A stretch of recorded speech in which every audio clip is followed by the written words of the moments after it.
Unapologetically bold and brash, this is one horror heavyweight who should come with his own Parental Advisory sticker. From his early success crafting genre-bending cult classics to his brushes with big-budget franchises, we take a look back at the career of hard-edged author, screenwriter, and director Eric Red as we induct him into the Arrow in the Head Horror Hall of Fame.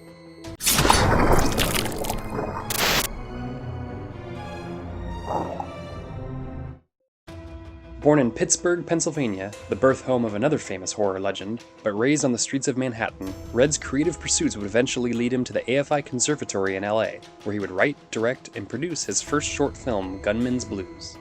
Even from an early age, Red's interests in the darker side of human nature were prevalent in his work. The adult themes and edgy tone he established in Gunman's Blues would run through much of his career.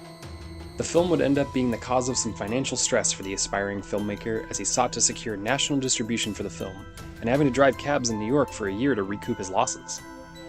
Validation for Red would eventually arrive courtesy of a different project that originated from his film school days. The Hitcher, which would see the light of day in 1986, became Red's first feature film to reach the big screen. Inspired by a real-life encounter Red had with a wandering hitchhiker he'd picked up while traveling across country, The Hitcher would go on to become somewhat of a cult favorite with audiences, resulting in a sequel and a remake. Both had Red's name on it, even though he had nothing to do with them other than being the father of the original. For his second produced feature film, Red would team up with another exciting up-and-comer, Kathryn Bigelow, whose vampire flick Near Dark would mark her directorial debut. Released the same year as The Lost Boys, the film failed to garner the same level of popularity with audiences, but was hailed by critics at the time for its unique blending of genres and intriguing premise. The creative partnership proved successful enough for Bigelow and Red to collaborate on two more occasions, first in the Jamie Lee Curtis film, Blue Steel, and later with the tightly wound thriller Undertow, which also features a creepy Charles Dance, Mia Sara of Ferris Bueller fame, and a young Lou Diamond Phillips. But it was the 1987 crime thriller Cohen and Tate that would see Red finally step into the director's chair. Citing the films of John Ford as a reference point, in particular the 1956 classic The Searchers, Cohen and Tate would prove successful enough to attract the attention of studio executives who were trying to get a new installment of the wildly popular Alien franchise off the ground.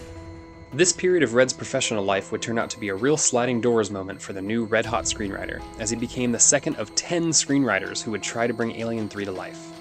Red's draft of the script would revolve around an entirely new character for the series named Sam Smith, who battles 15-foot xenomorphs on board a space station, in what would have been a return to the horror trappings of Ridley Scott's original film.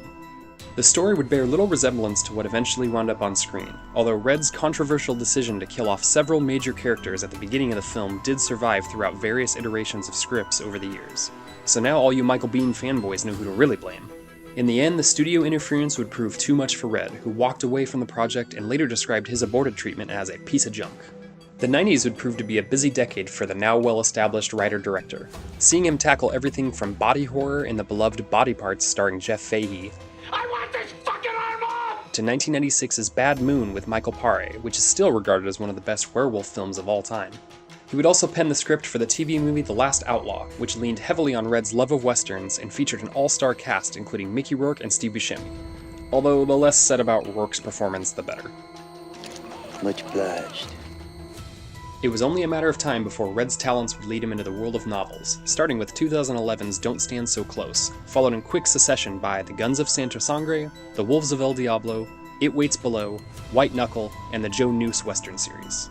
He would also go on to create the critically acclaimed IDW comic book series Containment, in which he teamed up with prolific artist Nick Skakel to scratch the itch left by his unmade Alien script, creating a surreal and grisly zombie story set in outer space.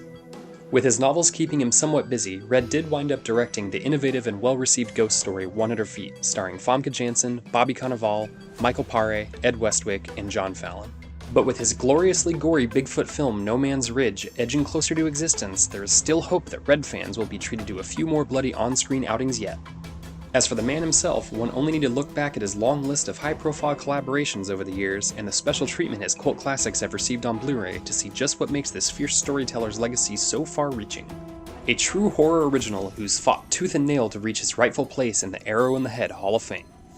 Thank you for watching our show. If you like what you see, please subscribe to our JoBlo Horror Videos channel. Tell your friends who like this sort of content, and turn on the bell to receive notifications for all of our latest videos. We're an independent company, and we appreciate all of your support.